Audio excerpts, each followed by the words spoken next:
अस्सलाम वालेकुम स्टूडेंट। हम स्टार्ट कर रहे हैं फंक्शन। तो फंक्शन हम बिल्कुल आसान और सादा लफ्ज़ों में समझते हैं। मैं बिल्कुल डिटेल में नहीं जाना चाहता। आप सब लोगों ने स्टूडेंट ने फंक्शन पढ़ा होता है और तकरीबन 80% बल्कि 90% लोगों को समझ नहीं आती। इसलिए मैं उसकी अगर मैं वजाहत में चला जाऊं तो शायद समझ ना आए। मैं टू द पॉइंट आपको फंक्शन समझाता हूं कि फंक्शन क्या है और फंक्शन की डोमेन और रेंज किस तरह मालूम की जाती है और किस तरह हमारे पास फंक्शन एग्जिस्ट करती हैं। तो आइए देखते हैं कि फंक्शन की डेफिनेशन करने से पहले मैं आपको थोड़ा सा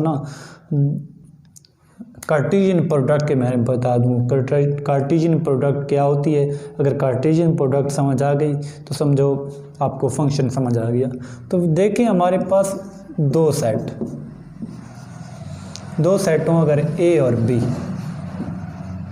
और बी सेट हो 1 2 और 3, तो ये है Cartesian product A multiply B, A ज़रब बी, या कार्टेशियन प्रोडक्ट कहते हैं। अच्छा, ये क्या है? ए और 1, ये जोड़ा बनेगा। ए और 1 का एक ऑर्डर पेयर बनेगा, ए और 2 का एक ऑर्डर पेयर बनेगा, ए और 3 का ऑर्डर पेयर आपका बनेगा। फिर बी और किसका? बी और 1 का ऑर्डर पेयर बनेगा, फिर बी और 2 का और बी और 3 का। ये सारे क्या हैं? ए ज़रब बी, ये एक ऑर्डर पेयर 1 2 3 4 5 6, ये क्या बन गया? 6 ऑर्डर पेयर आपके पास बन गया। तो ये असल में खुद एक रिलेशन बना हुआ है पूरा। ए मल्टीप्लाई बी, या इसे कार्टेशियन प्रोडक्ट कहते हैं। ये क्या है? एक रिलेशन है पूरा। तो 1 2 3 4 5 6 है ना, इसके 6 ऑर्डर पेयर हैं। तो 2 की पावर 6 इसके रिलेशन बन सकते हैं। कितने? 2 की पावर 6। 2 की पावर 6 कितना होता है? 64। यानी 64 रिलेशन इसके बन सकते हैं। तो इन रिलेशन में से उन पे कुछ ख़ास उनमें बात होगी और यही रिलेशन जाके आगे क्या बनते हैं? फंक्शन बनते हैं। तो एक मैं लिख रहा हूँ रिलेशन, जिसे मैं R1 कह देता हूँ। वो क्या है? ए और 1,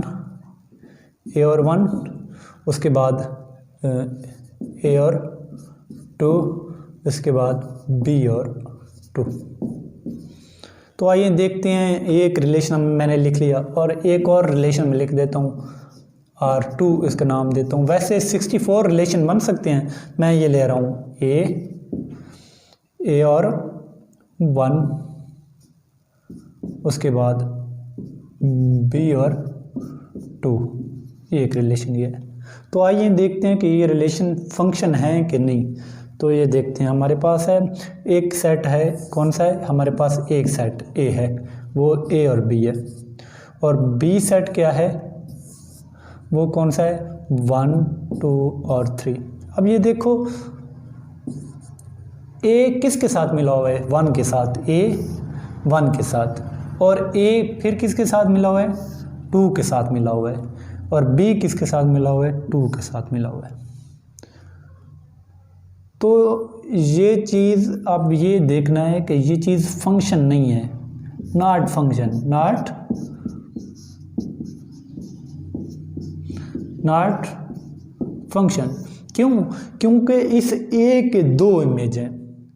तो एक बात आपने ख्याल रखनी है कि एक एलिमेंट का ये वाले इमेज हैं और ये क्या है? एलिमेंट हैं। हर एलिमेंट का सिर्फ और सिर्फ एक इमेज होना चाहिए। सिर्फ और सिर्फ एक इमेज, ना एक से ज़्यादा ना एक से कम, सिर्फ एक इमेज। अगर एक इमेज नहीं होगा तो वो भी फंक्शन नहीं होगा। अगर एक और रिलेशन में लिख लूँ ए और बी 1 2 3, तो मैं इस तरह कर लूँ, इसके साथ लिख लूँ, तो अब ए का इमेज नहीं है, तो ये भी नॉट फंक्शन। हर एलिमेंट का एक इमेज होना चाहिए और ना एक से ज़्यादा ना एक से, सिर्फ और सिर्फ एक। अब इसकी बात करते हैं। ए और बी है, ए सेट है और बी सेट है कितना? 1 2 3। अब ए किसके साथ है, 1 के साथ, और बी किसके साथ है, 2 के साथ। तो ये फंक्शन है, फंक्शन है। क्यों? क्योंकि हर एलिमेंट का एक इमेज है, इसका भी एक इमेज है और इसका भी एक इमेज है। को मसला क्लियर? अब बात कर रहे हैं, अब हम डेफिनेशन पे चलते हैं कि फंक्शन क्या होता है। तो फंक्शन असल में अब ये वाले जो है ना, ये वाले एलिमेंट, ये होते हैं डोमेन। क्या होते हैं? डोमेन। यानी जो ऑर्डर पेयर का पहला एलिमेंट होता है वो क्या होता है, डोमेन। और जो दूसरा होता है ना, इसे कहते हैं रेंज। क्या कहते हैं? रेंज। और अब हम बात, अगर असल में हमारा टॉपिक तो बहुत बड़ा है, डोमेन और रेंज हम ऊपर लेवल पे हम फाइंड करेंगे, लेकिन फ़िलहाल हम अच्छी तरह कंसेप्ट क्लियर कर लें कि फ़ंक्शन क्या होता है, फ़ंक्शन कौन सा चीज़ फंक्शन होती है और कौन सी। तो अब हम किसकी डेफिनेशन कर रहे हैं? फंक्शन की डेफिनेशन कर रहे हैं कि फंक्शन क्या होता है। तो फंक्शन की डेफिनेशन देखो, फंक्शन की डेफिनेशन हम अब कर रहे हैं कि फंक्शन क्या है। तो फंक्शन क्या है कि function is a function is a relation. क्या है? एक रिलेशन है, एक क्या है? रिलेशन है which associate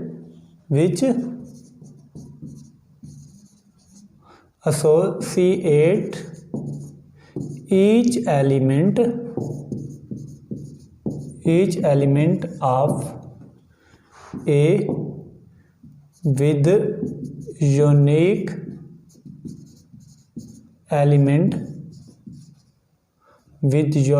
element of b।